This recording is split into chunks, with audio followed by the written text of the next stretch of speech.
Nakapost na. Ay, simula na yan. Smile guys, smile.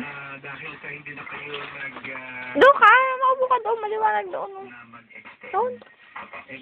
Yan.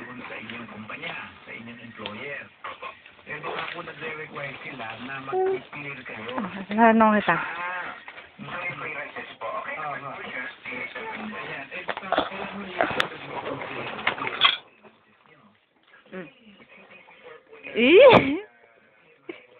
Kuya, ano English sa aso?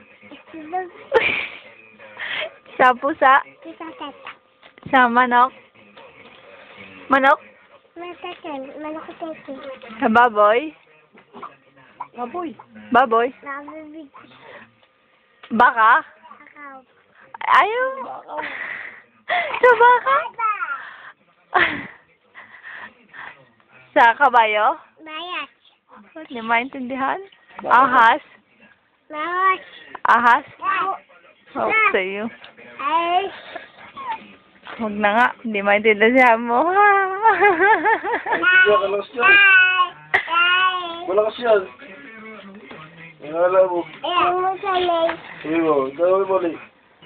Oh, siya. Anong English sa ibon?